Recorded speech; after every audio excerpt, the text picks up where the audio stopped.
I just wrote, I think 4 points, and I'm going to speak just 2 minutes about each one. The first one, actually, it's the ceasefire in Gaza. I think we all happy that this happened. What I would like to share with you that at least was purely new for me. If you all remember, after 2 days from the official declaration of the ceasefire, we had heard about a big attack from Israeli army, and they killed, I think, several people. The reason, and this is what I would like to share because it was purely new for me as even living in Palestine. Simply, the Israeli army thought that there was an attack from the people of Gaza, from Hamas. However, it had been found that it was not attack at all. The ceasefire, that's correct. It has been put in place, but what's the new that I knew actually recently, that they have a lot of private companies. They are settlers actually, who are their job only destroying the houses in Gaza region. So while the ceasefire is stopped, these private companies that coming from not from the usual army, they are coming from private sector. They were destroying the Palestinian houses, and while they were destroying it, they had a bump in one of their bulldozers, and they thought it was an attack. And then the Israeli army they shooted maybe several of people. So just the story that I would like to emphasize on, that until now the private companies that they are employed by Israeli army, they are continuing destroying the Palestinian houses and homes in Gaza, which was this is, of course, this is proven news, but at least it was purely new for me that they have private sector companies. And what one of the reportage that I found 2 days ago, and there is unfortunately some of these companies have a European license to work inside Palestine. Yes. The second point that I would like to share is the situation in Nablus. Situation in Nablus, I just maybe shared with you, Hans, yesterday, the video. I was in a meeting with my management in the university. We have two campuses of the university. They come, I can say, in the heart of Nablus city. And just I finish it like 4 o'clock in Palestine time, and I pass to my office, which is like 2 kilometers between the two campuses. And we have found these maybe 8 Israeli army jeeps. They were in the main street, just nearby the campus. And they were also visiting a very famous patisserie, a sweet maker in Palestine. And we don't know what they did, but they stayed like the time like this, like 3 hours. And they shooted gas pumps and some spicy pumps to let people be back for their houses, and the city almost become empty in a few minutes. This is not a single event that we had since I can say when I back to Palestine since starting of September. We have this sudden operation daily.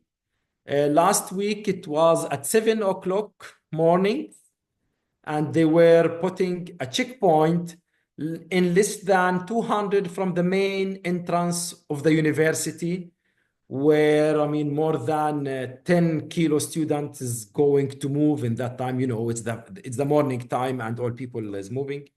So this make a lot of trouble and I mean disturb the daily life for all people. Sometimes they took some people and sometimes not. Today we are Wednesday, and this happened on last Monday, 2 days ago. They entered like 8 o'clock morning, and they were waiting for us, a father who just handled his two daughters to the school. And when he back home, they knocked the door and he opened and they shooted him and they killed him just like this. They prevent the ambulance to bring him to hospital. They were keeping him on the ground like more than 1 hour until they were sure that he had been killed or had been died. Then actually they took his body and they left. And when the media went and trying to understand who is this person, so it had been found he's simply a father for three kids, two daughters and another one, like two daughters with 6 and 8 years, and another small boy of 2 years, 3 years. And he's a very, I mean, very normal and poor worker person who has a mobile, very mobile car, very small mobile car, where in the evening he sell some pistachio or some sweets in the street. At the end of that day, the Israeli army put a small information that, yeah, he had been killed, but he was not the target. So this is the situation in Nablus. Now in October, actually, as I'm coming from a very nice village, it's olive harvesting time in October in Palestine. On my personal village, we had settlers that they entered now to the village, and they put a prohibited signs, stop signs, to thousands of dunums of fields that full of olive tree that usually we and the other people of the village we go in this month to bring up our olive and to have our olive oil. But now no one is allowed to go to this direction. Actually, it's coming in. I can consider it. Usually it's in the heart of the village. Of course, it's not in the city or it's not in the center of the village, but it's in a very living and usual farms that we have. This is in my village. However, in other villages, just nearby Nablus, they have another policy, the settlers, and this is actually we have it each day in our news. They have two options. The settlers, they come to the farmers in the morning and they give them two options. The first one, either they told him, you should leave everything here, even your food and your meal and your instrument that you use to harvest the olive, and you go back home, and we are going to take these olives. This is the first option. The second option, they told them, so the first option, this means that you should go out, but you leave for me your affairs, and I will use your affairs to bring your olives to me. This is the settlers' policy now. The second option, which is really funny, they came to a lot of people in particular at the end of the day, and they told them, okay, if you are going to continue your work for your olive lands, you should give us each day the half of what you did. So if the farmer have like two two boxes of olive seeds. They should take one and leave only one. Like this, he's allowed to come back in the second day to continue his work. Otherwise, he should go to the first option, that he's not allowed anymore to come to his field. Important note that all of these settlers' behavior happened with the encouragement and support of the Israeli army. Always they are with them and protecting them, and they do nothing at the level to say, I mean, this is not allowed. Take the Palestinians' olives or the right even to be in their land. Last point that I also would like to share, it's concerning the prisoners. I have, of course, in Nablus city and all Palestinian cities, there is some prisoners, I'm sure that you heard about, had been freed from Israeli jails. And this is honest, it's a pure human feeling that I was very, very annoyed in that day. So one prisoner that I just visited, because it's like a social, event that we go celebrate these people, saying, okay, now you are free and we hope you will have a better life. So his name is Tarek. Tarek has been in the jail in 2003 until 2025. He born in 1981. So when I was discussing with him, I was asking him actually a lot of questions. It's the first time for me ever to meet a person who come out from the prison. I had some feeling, and honestly, I like to check it, and this is what I would like to share. Then I will stop. So he was staying free 22 years. However, he was in the prison 23 years or 22 years and a half. So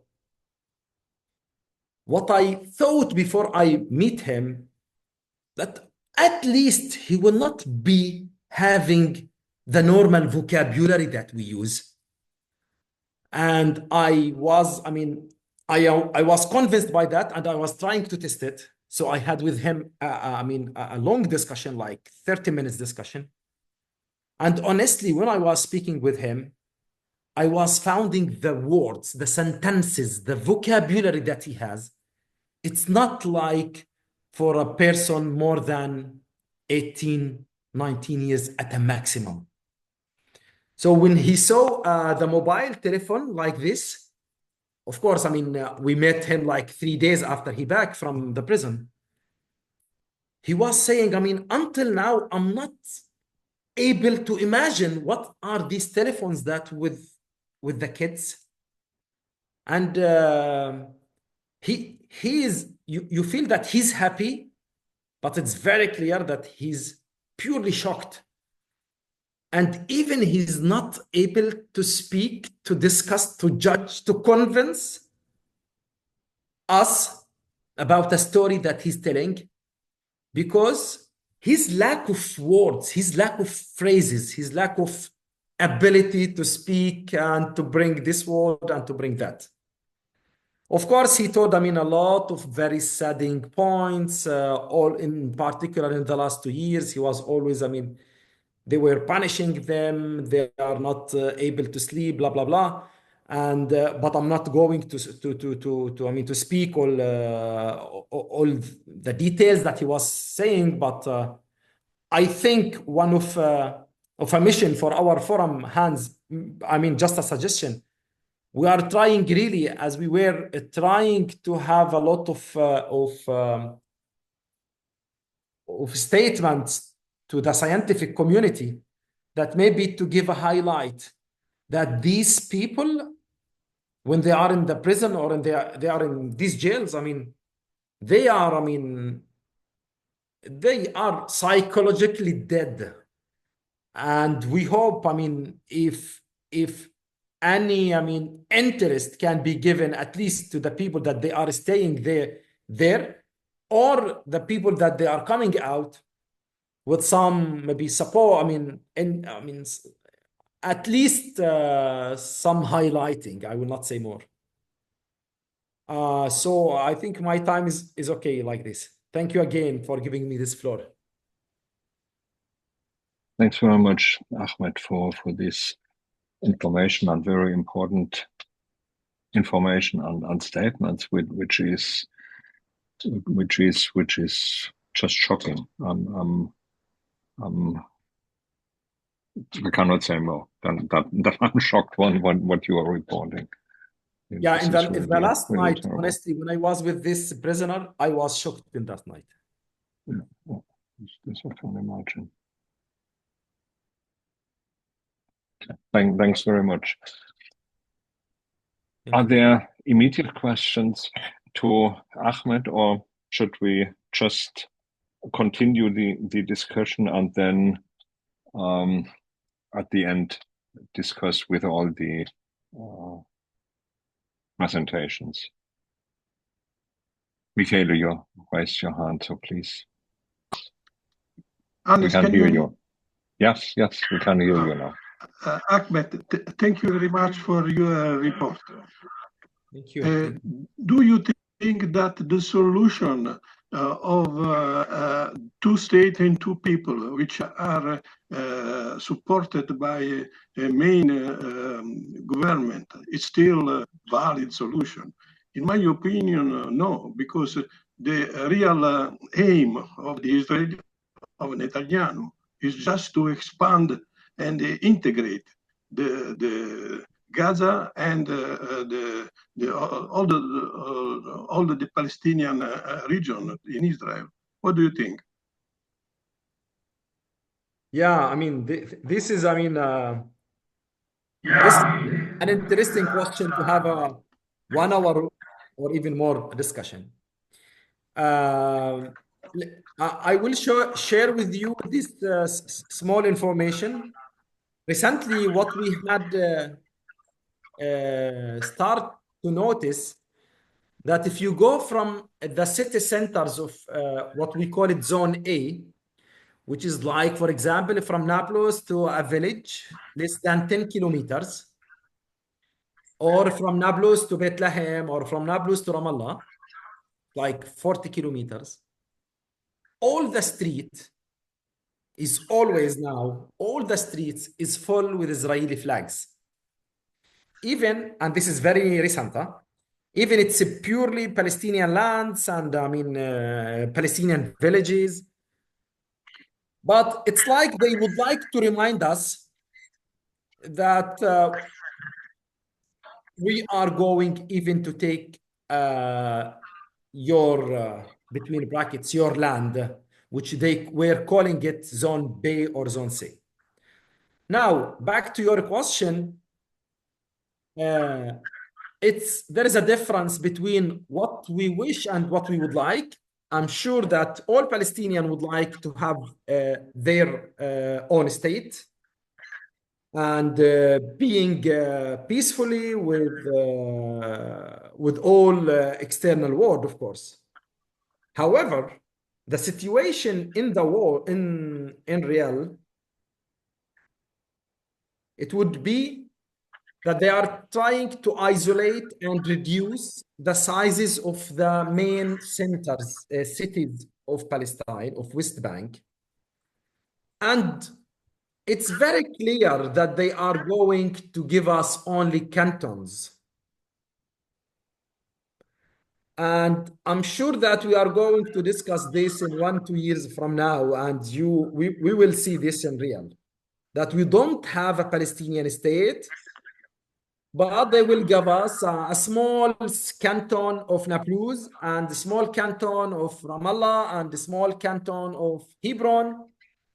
And this is the only thing that at least the current government in Israel is convinced to give to Palestinians. And putting these flags Just yesterday evening, I saw it when I was going to see my mother in the village. Yeah, I mean, you feel that you are in the Israeli parliament. It's thousands of Israeli flags in the whole road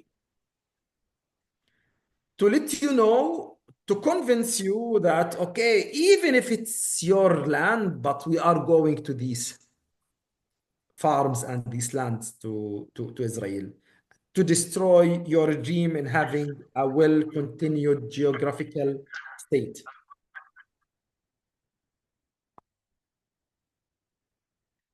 And again, this is my personal opinion. Okay, thank you very much. Yeah, sure. Thanks very much, Ahmed. It's very good.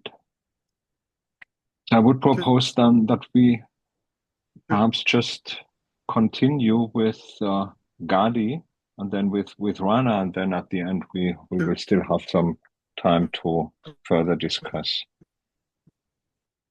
Gadi, would you like to take the floor and say a few words, please?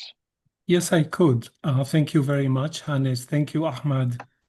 And thanks all of you for hosting me. I'll try to be brief and not to burden you with the details, because it's in the nature of mass war and destruction.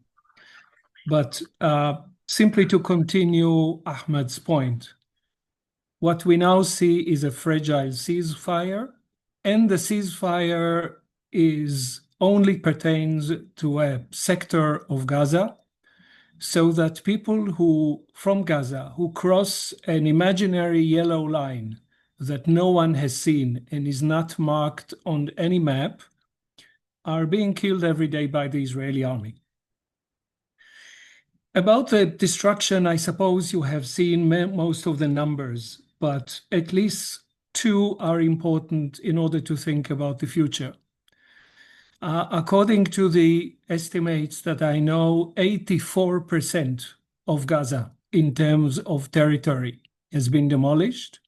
We cannot really assess the number of buildings. That would take years.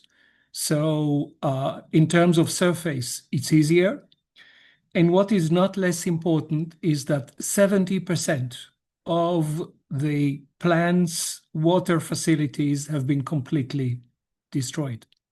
The last wastewater plant in Gaza, which is really essential for the survival of the city, because the whole strip does not have enough water, even in so-called peacetime. Even without the occupation, the water economy on Gaza is very fragile. The last wastewater plant was destroyed by Israeli soldiers as their last present while the ceasefire was being announced and burned. Just to restore this single wastewater plant would take years, which means that if we are ready to think about war more materially and not just in the very dramatic and limited terms of the news, this is warfare. This is warfare in the deepest sense, because it undermines people's basic ability to live. And the number of the casualties, both from what has gone until now, the casualties due to the starvation, the casualties and the damage because of the state of the soil all over Gaza, the amount of asbestos that people in Gaza would have to waste, mean that if we change our limited definition of war, which is defined in classical European terms with a beginning and an end, with a declaration of war, and then it ends with a ceasefire, what I would ask you is to change the optic, to change the perception, and to think about war as structural, as endemic. As everyone, I'm sure here, I am happy that the amount of directed killings and bombings is reduced, that we have a ceasefire. But the big question is whether we manage to understand that a ceasefire does not mean the end of war. And not only because someone is killed here and there, but because this is a colonial war. And as a colonial war, it is ongoing. It is a social process of dispossession, of undermining people's livelihood. And this war is the war we have not managed to stop. The reason I'm saying this is more or less, I can luckily rely on Ahmed's description of what is going around Nablus. First, because once there is a ceasefire in Gaza, systematic violence in the West Bank has not stopped and in some ways is rising. Settlers and soldiers cannot be distinguished. People are being killed every day. And this is not even news, not only in Israel, but also for Western media. The fact that the killing is going on in the West Bank is not part of the news. And with not in order to belittle the suffering of Gaza, but Gaza and the West Bank are two sides of the same coin. There are two historically connected parts of Palestine. Without a connection, they cannot survive. And I'm a historian. Gaza has been the future of the West Bank for many years. That is, in Gaza, you can see, as in a laboratory, what can be the future of the West Bank unless something is done. Gaza was the first place where people's movements were radically curtailed. Gaza was the first place to be encircled by security fences. Gaza was the first place that was where the Israeli army invaded the refugee camps already in 1970s. It later did so in the West Bank. So Gaza is not just one corner. It's one throbbing heart of the Palestinian issue. And unless something is being done, what is being prepared for the West Bank would not be so different. Ahmed described the cantonization or the ghettoization of the West Bank. So what you could imagine for the future of the West Bank is that those tiny enclaves would be sealed off. They can be easily sealed off nowadays already with checkpoints and small groups of soldiers and settlers. So you'd have an archipelago of tiny Palestinian territories encircled by settlers. So this would be not one Gaza, but 20, 30 small-scale Gaza enclaves. The second point is that what I hear from my Palestinian friends is not only worry about the future, about families, about whatever is there to recover, the difficulties of recovering, but in terms of solidarity, what I hear from all my friends is the worry that once the major round of enormous killing for the past 2 years would be over, and it's not over yet, but let us be optimistic, that they would be forgotten again. So I appreciate and I understand the huge importance of solidarity movement, especially during the last phases of this genocidal war. It wasn't like this in previous months, but the problem is that the news and attention have their own economy. And once people do not watch horrible scenes that I'm sure all of you have seen, of children being starved to death, of hospitals being destroyed, once one moves to the normality of colonial war, Palestinians would be forgotten, Gaza would be just another point on the agenda, and what has been gained, not much, but at least a powerful solidarity movement, would be lost. But this solidarity is essential both for reconstruction, Think about the universities, think about the schools, think about the water, think about the houses. I mean, this is a task for generations. And the American administration with Israel and with Tony Blair believes this can be solved in a sort of a neo-colonial solution with a board of governors that divides the territory and attempts something similar to what has been done in Iraq. That is to generate profits by building on the tabula rasa, on the clean slate produced by Israeli weapons and American weapons. So it would be essential for the future that attention and solidarity would be directed to Gaza and to Palestine as a whole. And that would be very difficult to do because that would require people a change of perception. It would require people to understand that this war is not like, say, Russia and Ukraine, that this war is not like what they see in Second World War films. Colonial wars are long, are deep, are about dispossession, are about material environments. So one really has to understand what is going on in order to engage in the long term. And we need to engage in the long term, even when there are no dramatic images that undermine people's sense of existence, of what is permissible and what is not. So my point is very basic, and it's a huge challenge because understanding the complexities of a local history and process requires more than simply to be against war, against killing, and for peace. We need a notion of peace that is deeper, that has social dimensions, and that recognizes that warfare is a complex process.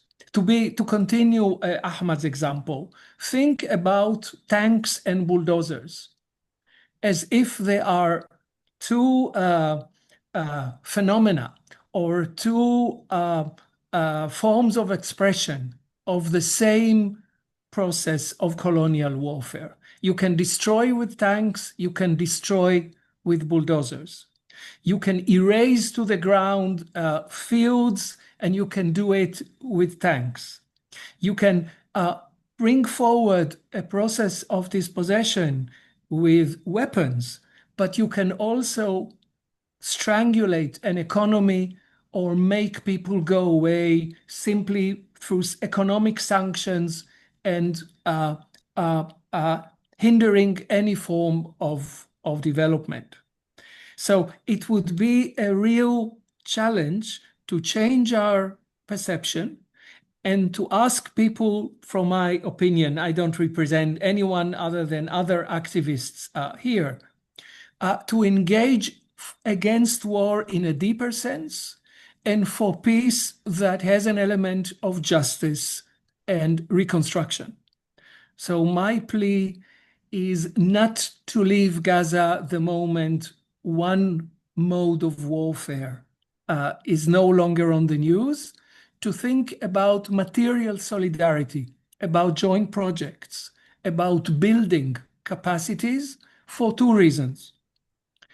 One is, of course, because people need it, and the need is enormous, but scientists could actually build forms of cooperation and investment that could really make a difference.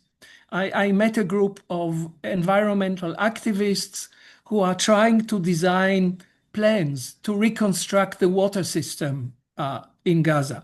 So people's expertise can be important, and building Palestinian capacities in every field, culture, science, economy, would require active engagement.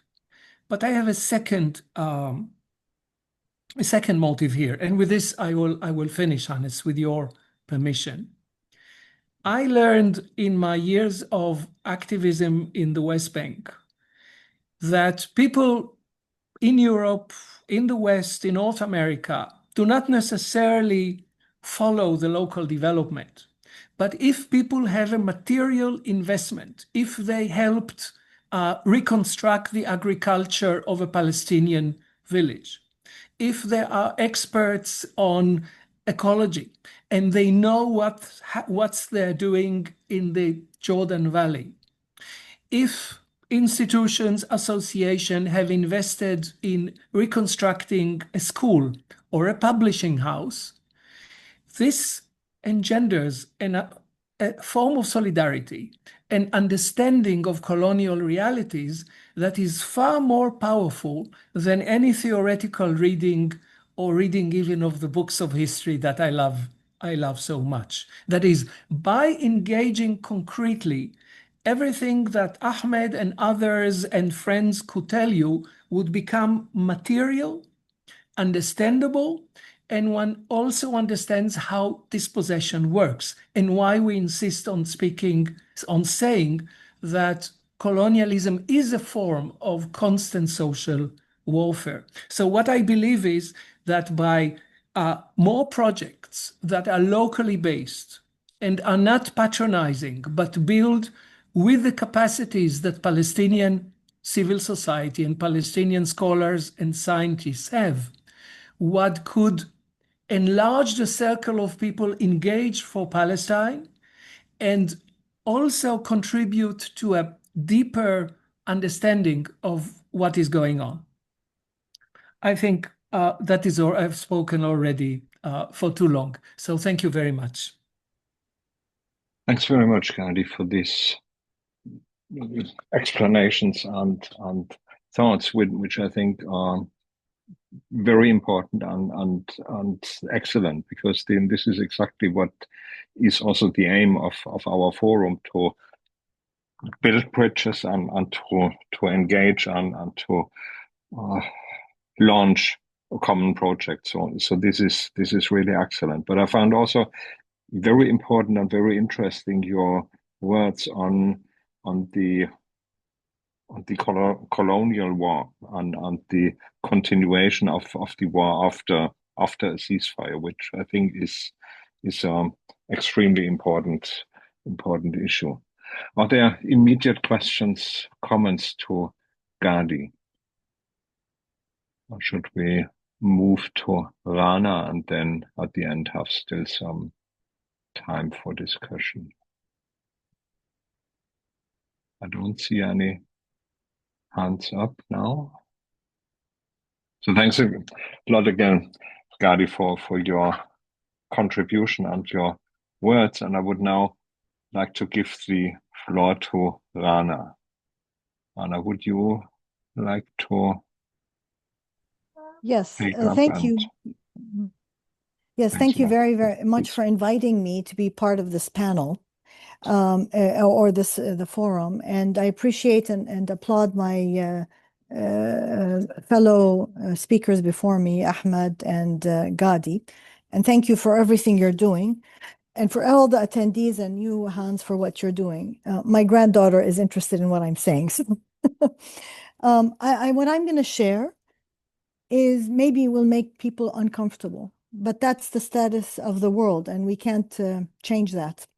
And I think part of it is facing the uncomfortable and embracing it. And even if it's, it challenges our worldview and how we look at the world. And just briefly, I'm going to build on what Ahmed said and Gadi said, that we all know that what's happening is a genocide. We know that. And actually, I mean, the Israeli government has actually stated that. I mean, this is not something they're hiding or covering. They're very clear in their objectives in taking over Gaza and creating the bigger Israel up to even the Euphrates. So this is not something that we have to discover or uncover. And this is not just Gaza, as we said, it's the West Bank happening at the same time, which clearly shows what their intentions are. But it also, we need to talk about the apartheid in what is Israel today, which is in what was taken in 1948, that this is not an equal democratic place. There are second-class citizens, third-class citizens, and they are also being squeezed and their identity. So, and I think that's important to keep all of that in mind. And when we talk about the atrocities, and again, as scientist, I want to point to the targeted killing, not just of the health people, the press and the freedom, but also because we're all scientists here, the academics that have been killed, over 190 with their families. So very intentional destruction of society and especially education, because that's the fabric. And I just want to build on Ahmed's description of the prisoners. So these are the adult prisoners. So imagine the children prisoners. And it's just, how can we even absorb what does that mean when a 9-year-old child is imprisoned, or has a bracelet and cannot go to school? These are children we have interviewed and talked to whose whole psychology has been destroyed. And so I just wanted to remind ourselves of that. Now, and this is not stopping. As Ahmed said, this is continuing, and eventually the whole thing is supposed to become one bigger Israel. And also, I want to say, this is not about one government of Israel. This has been the history for a long time. So blaming Netanyahu alone is a scapegoat. It is not only about Netanyahu. This has been going on since 1948 and escalating. And with the Oslo Accords, it has demonstrated the real intentions of the Israeli government. And here, because every Israeli citizen is also part of the military by obligation, to me, then everybody's complicit unless they speak up. And that's why I really, really acknowledge Gadi for what you're doing. And I know how difficult it is in what you're doing, and we all need each other to support each other so that we can keep going. So that's my first point. My second point, how do we go forward? So we've described everything. To me, I'm a doer. Like, what do we do next? And to me, we need to learn from history. This is a colonial settler project, as Gadi said. What do we learn from colonial history? Of how do we stop that? First, we know that all this, the basis of this is dehumanization of the Palestinian. And we need to acknowledge that when we talk about equal sides, when we talk about war as if it's two equal parties, but we need to acknowledge the dehumanization that is happening not just from the Israeli side, but from the West in general, of how they perceive the Palestinian people, or for that matter, anybody around the world who subscribes to supporting Palestinians or feels a solidarity with them. And for that, we need to acknowledge the power dynamics, that this is not an equal power dynamic, and therefore we do not treat it as such. And therefore, sovereignty of the Palestinian people is very, very important.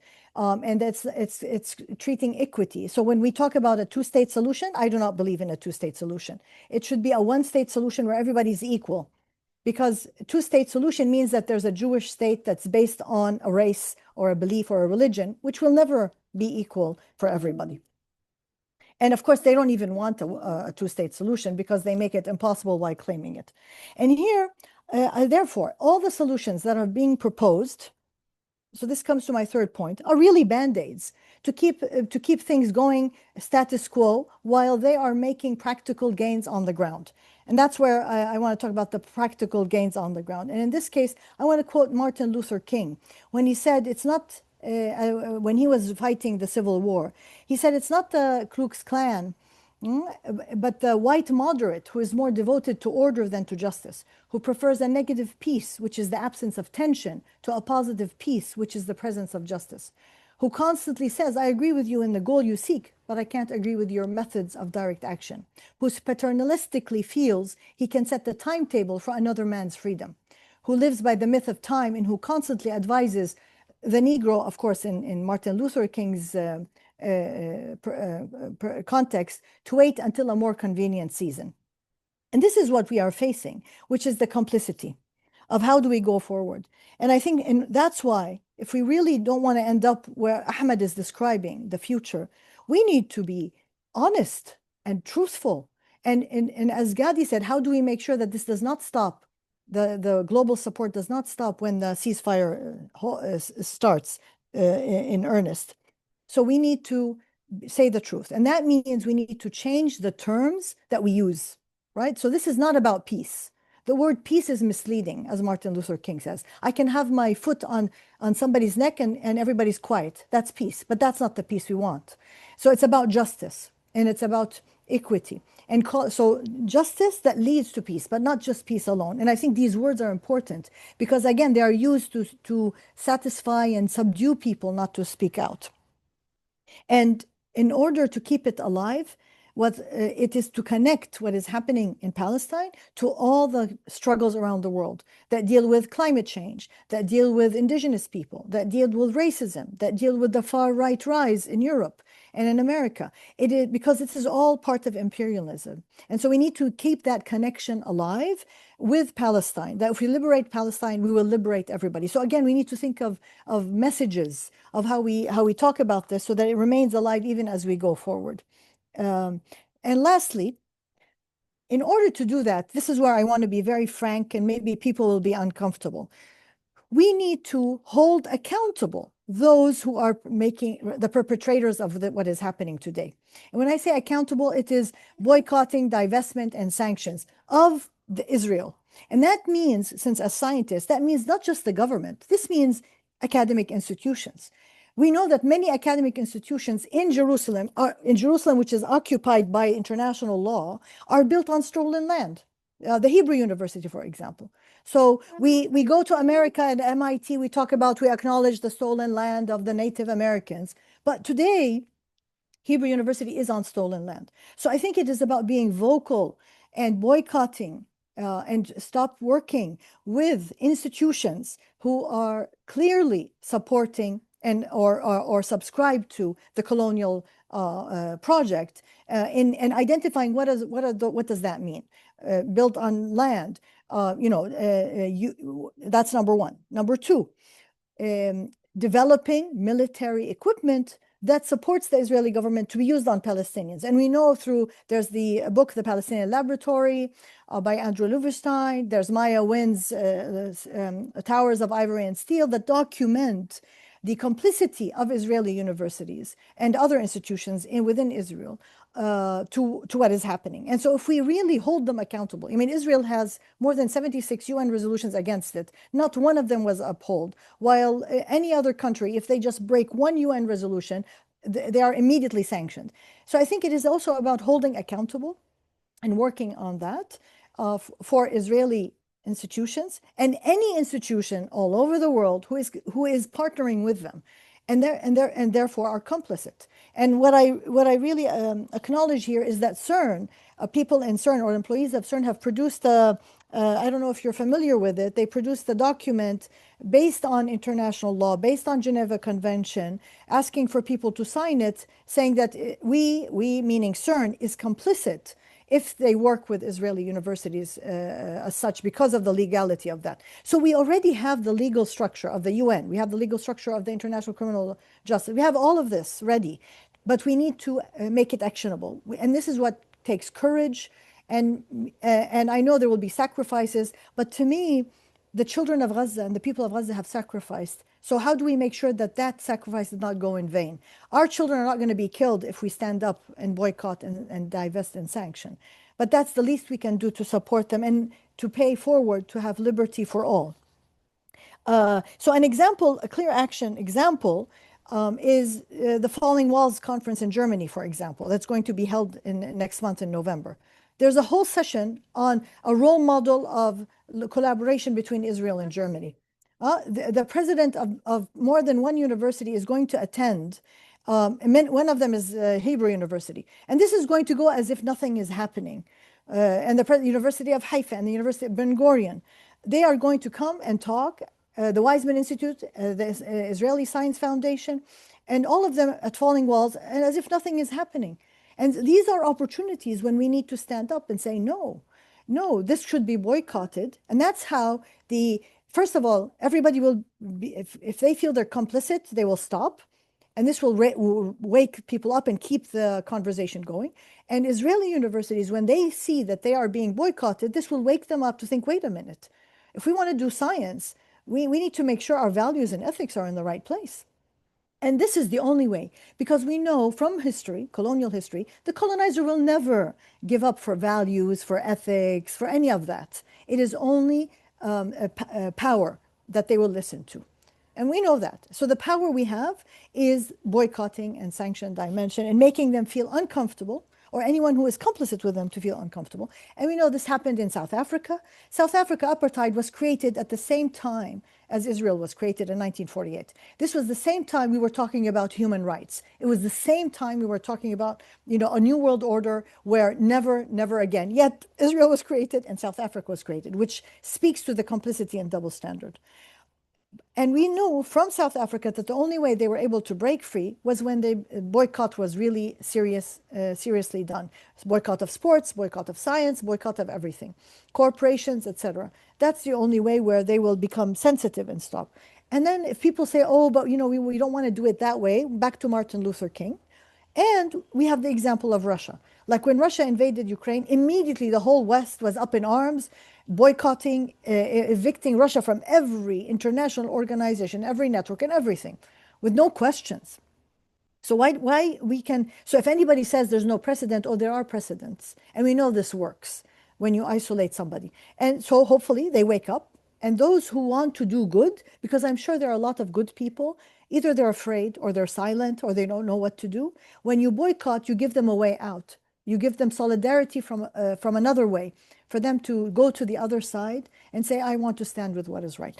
With that, I'm going to end because and I think, and I love your idea, Gadi, about inviting collaborations with Palestinians so that they can really see and feel the injustice that is happening in real time, because now they are stakeholders in that injustice. They are the ones who are on the receiving end.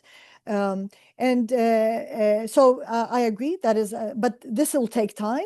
Meanwhile, we need to work on isolating those responsible for what is happening. And we know this is on the long term. This is not a sprint, this is a marathon, but it has to start at some point. And eventually we know from history that there will be justice, but the arc of justice is long. And we need each other. So thank you very much.